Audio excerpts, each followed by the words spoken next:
आत्म छवि का विकास।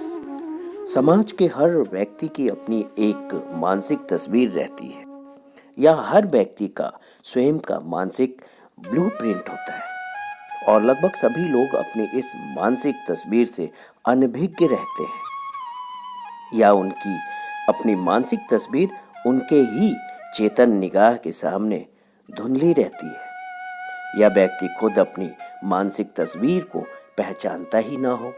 यही मानसिक तस्वीर मेंटल ब्लूप्रिंट ही हर व्यक्ति की आत्म छवि होती है। जैसे व्यक्ति किस तरह का इंसान है, हर व्यक्ति की आत्म छवि सेल्फ इमेज उसके खुद के बारे में विश्वासों से बनती है और व्यक्ति के जो विश्वास होते हैं वह उसके अनुभवों, उसकी सफलताओं, असफलताओं, अपमान या सम्मान के आधार पर बनते हैं और इन्हीं आधार पर लोगों की प्रतिक्रियाओं या बचपन से मिलते जा रहे प्रतिक्रियाओं से व्यक्ति के अपने मन में एक तस्वीर बनने लगती है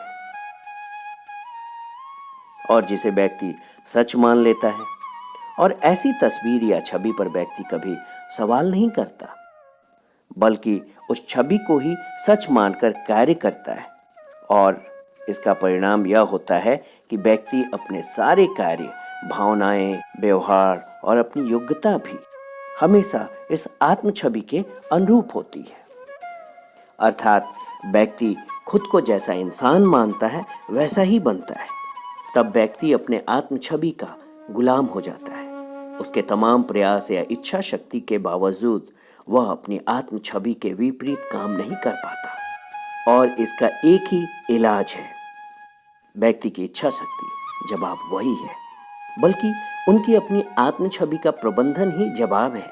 अधिसंख्य व्यक्ति अपने आत्म छवि के गुलाम होते हैं। वे अपनी आत्म छवि से लंबे समय तक पलायन नहीं कर सकते। अगर वे कुछ समय के लिए बच भी जाएं, तो वे दोबारा अपनी छवि के अनुसार कार्य करते हैं। कुछ लोगों की आत्म छवि होती है मीठे से प्रेम करना। ऐसे लोग भले कितने भी मधु रोग से पीड़ित हों, वे कुछ समय मीठा छोड़ने के बाद फिर मीठा खाना शुरू कर देते हैं। जो व्यक्ति खुद को असफल मानता है, ऐसा व्यक्ति तमाम अच्छे इरादों और इच्छा शक्ति के बावजूद असफल होने का कोई ना कोई तरीका खोज लेता है, भले ही अवसर उसकी गोद में टपक जाए। ऐसे ही जो व्यक्ति खुद को प्रताड़ित या अन्याय का शिकार मानता है और यह मान लेता है कि उसका जन्म ही कष्ट उठाने के लिए हुआ है, ऐसा व्यक्ति हमेशा अपनी राय को सत्य प्रमाणित करने वाली परिस्थितियां खोज लेगा। इसी तरह अनगिनत विद्यार्थी जो खुद को असफल या कमजोर समझते हैं और यह बात उनके परीक्षा परिणाम में सत्य साबित होती है। व्यक्ति या विद्यार्थी को जीवन में जो भी कुंठाएं मिली है या सफलताएं मिली हैं, वे उन चीजों को साबित करती है और शक्तिशाली बनाती है जो व्यक्ति या विद्यार्थी की आत्म छवि में गहराई से जड़ें जमाए हुए है। इसी प्रकार आत्म छवि यानी सेल्फ इमेज मूल आधार है और इसी आधार या नींव पर प्रत्येक इंसान का पूरा व्यक्तित्व, व्यवहार और उसकी परिस्थितियां भी बनती है और यह चक्र चलता रहता है। इस प्रकार के तमाम उदाहरण हम मरीजों में देख सकते हैं जिनकी आत्म छवि स्वयं के लिए नकारात्मक है। वे बमुश्किल या बहुत देर से ठीक होते हैं। वहीं अगर सकारात्मक व्यक्ति आत्म छवि का मरीज गंभीर रोग होने पर भी ठीक होकर निकलता है, क्योंकि जब तक व्यक्ति, छात्र या मरीज अपने बारे में नकारात्मक अवधारणाएं रखते हैं, तब तक किसी खास स्थिति के बारे में सकारात्मक तरीके से सोचना असंभव है। एक बार जब स्वरूप की अवधारणा बदल जाती है, स्वरूप की नई अवधारणा के अनुरूप दूसरी चीजें आसानी से और बिना परेशानी के हासिल हो जाती है। इसका मतलब हम ऐसे समझते हैं, जैसे कोई विद्यार्थी अगर अपनी नकारात्मक आत्म छवि जैसे कमजोर याददाश्त, विषय में कमजोर, उस विद्यार्थी को पहले कमजोर वाली छवि को बदलकर कुशाग्र बुद्धि वाली छवि को बदलना होगा, तभी उसे कमजोर वाली छवि जैसा पैदा हुई परेशानी से आजादी मिलेगी और तभी वह आगे बढ़ सकेगा।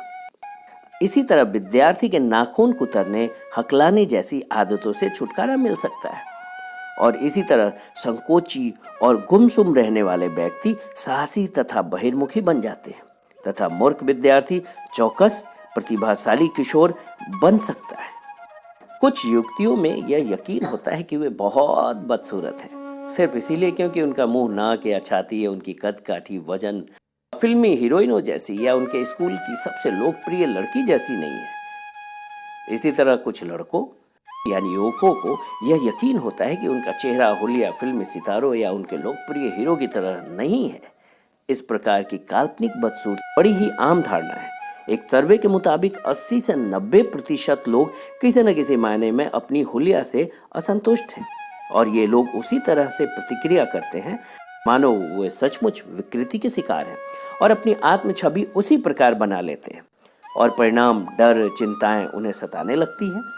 वहीं दूसरी तरफ फिल्मों के लोकप्रिय सफल सुंदर हीरो हीरोइन, करोड़ों कमाने वाले खिलाड़ी, धनवान व्यवसायी या नशे के वशीभूत होकर दुखद और आत्मविनाशकारी काम क्यों करते हैं? इन सभी प्रश्नों का उत्तर या वास्तविक रहस्य यह है कि सचमुच जीने के लिए या वास्तविक संतुष्टि के लिए हर व्यक्ति के पास एक यथोचित और यथार्थवादी आत्म छवि होनी चाहिए जिसके अनुरूप व्यक्ति जी सके और व्यक्ति अपने स्वरूप को स्वीकार कर सके। हर व्यक्ति के पास स्वस्थ आत्मसम्मान होना चाहिए जिस पर व्यक्ति भरोसा कर सके, जिस पर उसे किंचित मात्र भी शर्मिंदा न होना पड़े। व्यक्ति को यह भान होना चाहिए कि वह वास्तव में जो है न उससे कम है और न ज्यादा। व्यक्ति की आत्म छवि पूर्ण और सुरक्षित होती है तो वह अच्छा महसूस करता है। जब व्यक्ति के वास्तविक आत्म छवि पर जोखिम होता है तो वह तनावपूर्ण और असुरक्षित महसूस करता है। जब व्यक्ति अपने वास्तविक स्वरूप में रहने और उसे व्यक्त करने के लिए स्वतंत्र महसूस करता है तब वह अपने चरम या शिखर पर कार्य करता है। जब आत्म छवि शर्म की वस्तु होती है तो व्यक्ति इसे समाज में दिखाने के बजाय छुपाने की कोशिश करता है और तब व्यक्ति की सृजनात्मकता बाधित हो जाती है। व्यक्ति तब शत्रुतापूर्ण हो जाता है और ऐसे व्यक्ति के साथ रहना मुश्किल हो जाता है। हर इंसान को यह याद रखना चाहिए कि आदतें, व्यक्तित्व या जीवन शैली बदलना किसी इंसान को मुश्किल लगता है। इसका एक कारण यह है कि परिवर्तन के लगभग सारे प्रयास स्वरूप के केंद्र के बजाय उसकी बाहरी सीमा पर किए जाते हैं। प्रत्येक व्यक्ति के भीतर एक जीवन प्रवृत्ति है जो हमेशा सेहत के लिए कार्य करती है, खुशी के लिए और हर चीज के लिए काम करती है जिससे व्यक्ति को अधिक बेहतर जीवन मिल सके। और यह जीवन प्रवृत्ति हर व्यक्ति के लिए सृजनात्मक तंत्र के माध्यम से काम करती है और यह अगर व्यक्ति इस सृजनात्मक तंत्र का सही उपयोग करना सीख ले तो हर व्यक्ति के भीतर बना यह तंत्र एक स्वचालित सफलता तंत्र के रूप में कार्य करने लगेगा।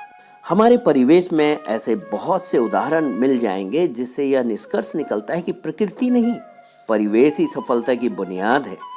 ऐसे लाखों लोग जिनका पारिवारिक इतिहास ऐसा था कि विरासत का उनकी सफलता से कोई लेना देना नहीं था या बहुत कम था, इसके बजाय उन्होंने अपनी आत्म छवि गुणों को अलग किया तथा अपने आत्म छवि की प्रोग्रामिंग खुद की और अपने गुणों का विकास किया और परिणाम उन्हें सफलता प्राप्त हुई। व्यक्ति अपने माता पिता या परिवार को नहीं चुन सकता लेकिन वह अपनी आत्म छवि को प्रोग्रामिंग का इस्तेमाल कर अपनी आत्म छवि में गुणात्मक परिवर्तन ला सकता है। अगर किसी व्यक्ति को अपना मनचाहा व्यक्तित्व तथा स्वस्थ आत्म छवि को बनाना है तो उसे अपने जीवन अनुभव की प्रोग्रामिंग, रीप्रोग्रामिंग करनी होगी। अब हमको पता है मानव मस्तिष्क का भार मात्र लगभग 1.25 किलो होता है, लेकिन यह मस्तिष्क कंप्यूटर सर्किट से भी विशाल इमारतों से भरे कई शहरों के बराबर होता है और सबसे जटिल है। आज के कंप्यूटर युग में हम सब कंप्यूटर की गड़बड़ी से दो चार होते रहते हैं। जब कंप्यूटर एक्सपर्ट कहता है कि GIGO garbage in garbage out, यानी कचरा अंदर कचरा बाहर, दूसरे शब्दों में अगर न्यूरॉन चैनल कचरे को प्रोसेस करते हैं और एक खास तरह से उन्हें जोड़ देते हैं तो परिणाम कचरा व्यवहार होता है। इसी तरह मानव मस्तिष्क भी व्यवहार करता है। अगर व्यक्ति अपने सृजनात्मक तंत्र अचेतन मन में इस तरह का डेटा डालते हैं कि हम अयोग्यहीन, अक्षम, कमजोर, नकारात्मक आत्म छवि को प्रोसेस करता है, उसके जीवन में परिणाम भी वैसा ही होगा। अतः व्यक्ति को सही डाटा प्रोसेस करने के लिए अपनी निजी डायरी में अपने मन चाहे चारित्रिक गुणों, व्यक्तित्व को लिखें तथा इन मन चाहे में गुणों वाले सफल लोगों के बारे में पढ़ें और निरंतर समय समय पर पढ़ता रहें, पर इनका अधिक से अधिक अध्ययन करें तथा इन ताकत विचारों प्रभावों को खोजें जिन्होंने इन्हें आकार दिया, तथा तब व्यक्ति अपनी कल्पना शक्ति का समय समय पर इस्तेमाल कर अपने मस्तिष्क को अधिक मूल्यवान आत्म छवि का डेटा भेजे। व्यक्ति को अपनी स्वस्थ सम्मानपूर्वक आत्म छवि बनाने के लिए पहले अपनी गलत आदतों तथा गलत प्रोग्रामिंग को पहचान कर बदलना होगा। इसके लिए अपनी कल्पना शक्ति का इस्तेमाल कर सकते हैं। व्यक्ति रोज मानसिक प्रशिक्षण करे, उसे रोज अपने शब्दों का ध्यान रखना होगा तथा उसमें सकारात्मक शब्दों का इस्तेमाल करना होगा। हमें उम्मीद है कि आज से ही आप अपने जीवन में कुछ सकारात्मक बदलाव करेंगे। धन्यवाद।